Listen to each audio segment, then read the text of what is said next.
27.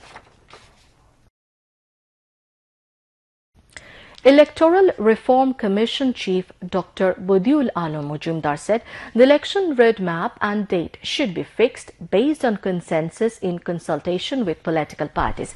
He made the remarks today while speaking at a shadow parliament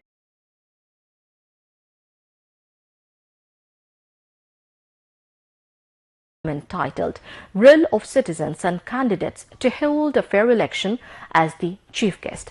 Debate for Democracy arranged the function at BFDC in the capital.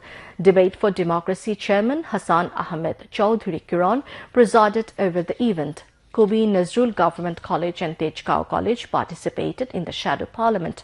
Badiul Alam Majumdar said the report of the Electoral Reform Commission will be submitted by 31st of December. The inflow of remittance from the United States has increased after the interim government assumed power. The country was on top of the remittance sources in September and October. According to data of Bangladesh Bank, the country received approximately $50 crore as remittance from the United States in October. Bangladesh received only about $24 crore in July, but the inflow of remittance started to increase following the political changeover in August. Bangladesh received $29 crore in August, which was $5 crore more than the previous month. In September, the country received $39 crore from the US, which was $10 crore or 34.5% more than August. And in October, Bangladesh received approximately $50 crore, which was $11 crore or 28% more than the previous month. According to Bangladesh Bank, in October, the country received approximately $240 crore as remittance. Of the amount, one-fifth or nearly 21% came from the United States. In the same month, nearly 14% of the total remittance came from the UAE. Under the interim government's leadership following the overthrow of the fascist Hasina, Hazrat Shah Jalal International Airport is undergoing changes like other sectors. Civil Aviation Authority of Bangladesh has surprisingly developed passenger services. Passengers are now satisfied with the provision of quick luggage access, expatriate lounge, free phone calls and Wi-Fi. The sufferings of the air passengers have reduced a lot after 5th of August. Passengers are getting their luggage on time. Besides, the expatriate lounge is a great gift for expatriates. Other facilities including food at low cost have been ensured at the airport. Civil Aviation Authority of Bangladesh will gain more reputation in the country and abroad if it can continue these services. According to the Civil Aviation Authority of Bangladesh, the new system adopted at Shah Jalal Airport has ensured more than 88% luggage delivery within 15 to 55 minutes. Luggage appears on the conveyor belt within 18 minutes of flight arrival. Most of the injured in the anti-discrimination student movement have returned to normal life after taking treatment. Some of them are still undergoing treatment at various hospitals in the capital. 21 seriously injured students are undergoing treatment at BSMMU. They wish to resume their regular lives as soon as possible in order to build the future. Injured students said the hospital authority has ensured their advanced treatment facilities. Special initiatives have been taken to protect their mental health and their rehabilitation alongside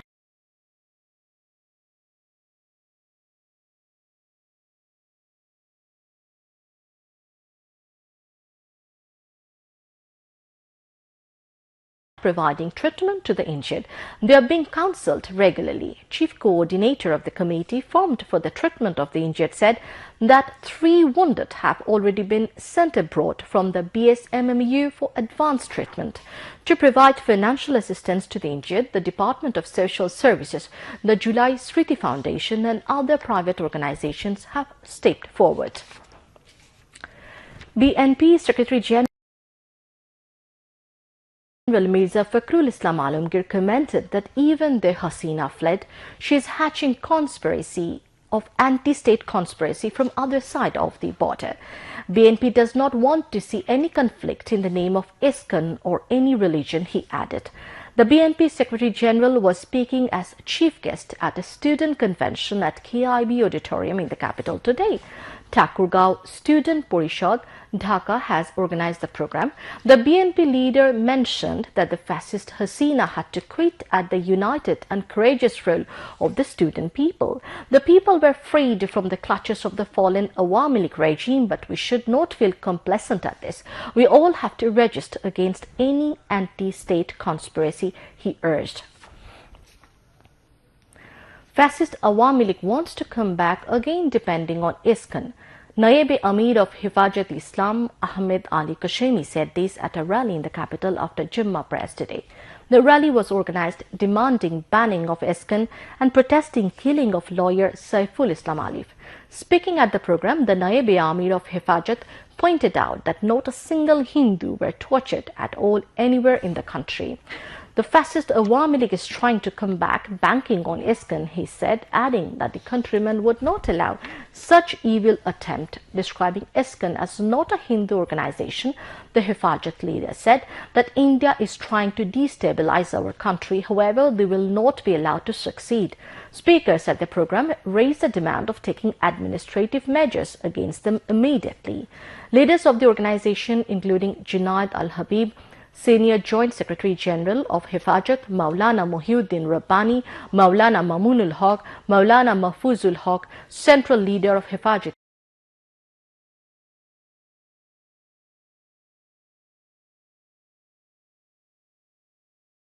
Islam, and Maulana Nazmul Hasan Kashimi spoke at the rally. Most trapped with little food and no access to safe drinking water. Meanwhile, Lebanon's military has accused Israeli forces of violating a ceasefire agreement that has brought a fragile truce in fighting with Hezbollah and which is entering a third day. In an interview with very right-wing Israeli media outlet Channel 14, Israeli Prime Minister Benjamin Netanyahu said that the army would be ready to relaunch the war against Lebanon at the sight of any violation of the ceasefire. He even said that he didn't sign on to an end to the war, just a ceasefire. In Lebanon, at least 3,961 people have been killed and 16,520 wounded in Israeli attacks since the attack began. Besides, Israel's genocide in Gaza has killed at least 44,330 Palestinians and wounded 104,933 since October 7, 2023. Russian President Vladimir Putin has threatened to attack decision-making centers in the Ukrainian capital of Kiev with the country's new ballistic missile, Reshnik. Putin was speaking hours after Russia launched a comprehensive strike on Ukraine's energy grid overnight in what he called a response to continued attacks using US-supplied ATACMS missiles on Russian soil. Ukrainian President Volodymyr Zelensky warned that any Russian blackmail would be met with a tough response. Ukraine used ATACMS and UK-supplied Storm Shadow missiles to strike inside Russian territory last week for the first time since the full-scale invasion of February 2022, following approval by the Western suppliers, the US, the UK and France. The overnight Russian strike unfolded over several hours with waves of drones and missiles flying across the length and breadth of Ukraine, the second attack of its kind this month. There were no fatalities, but it left more than 1 million people in Ukraine without power. Zelensky said cluster munitions had been used against civilian and energy infrastructure. Putin said the Russia attack involving 90 missiles and 100 drones also included the Reshnik, a new ballistic missile, which according to Putin cannot be intercepted. US officials believe Russia is likely only to have a small number of the experimental Reshnik missiles and would need time to produce more of them. Australia will ban children under 16 from using social media after its parliament approved the world's strictest laws. The ban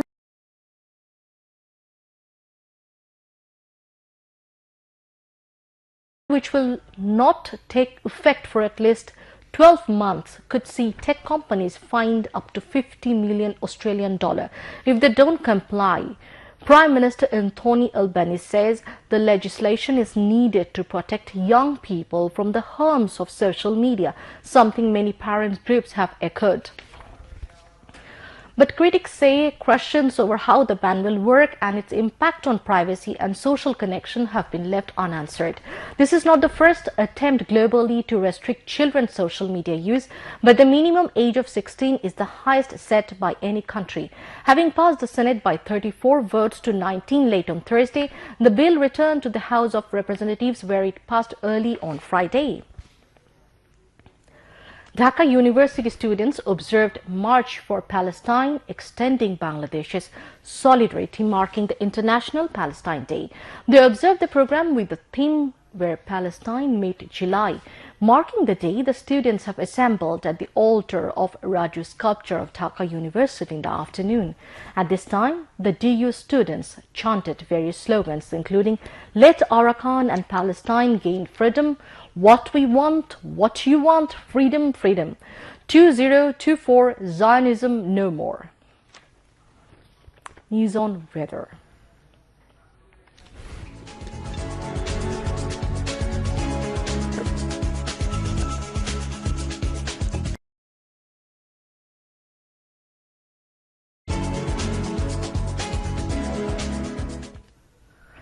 Met Office in its weather forecast till 6 p.m. tomorrow said light to moderate rain is likely to occur at one or two places over Khulna, Borishal and Chattogram divisions. Besides, weather may remain dry with temporary partly cloudy sky elsewhere of the country. Night temperature may rise slightly and day temperature may fall slightly over the country, said the Met Office. News on sports.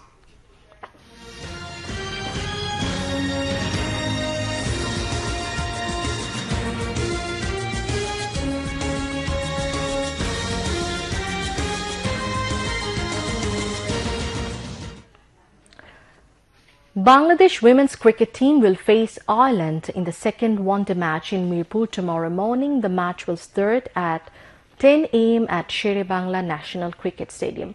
The Tigresses are leading by 1-0 in the three-match series after defeating the Irish by 154 runs in the first one-day match.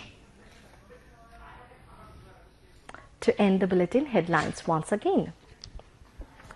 Minorities of Bangladesh getting more security comparing to previous times, reports Voice of America.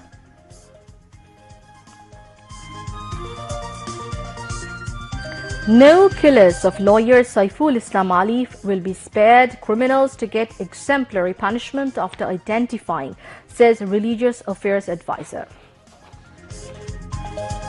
False and baseless information spread against the country on social platforms. Rumor scanner unveils terrible scenario.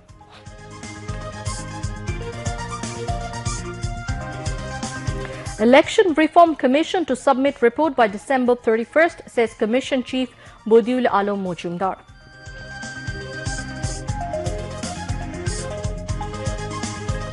Cohorts of fascists living across the border trying to present Bangladesh as a fundamentalist country to the world. BNP does not want to see any conflict in the name of ISKCON or any religion, says Mirza Fakhrul Islam Alamgir. Putin threatens missile attacks at decision-making centers in Ukraine. Violation of ceasefire reported against Israel in Lebanon.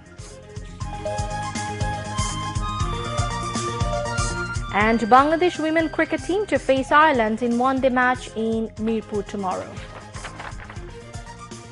And that's all from the newsroom for the moment. Thank you for staying with us and we invite you to watch our 11:30 p.m. Bangla News. Until then, Allah Hafiz.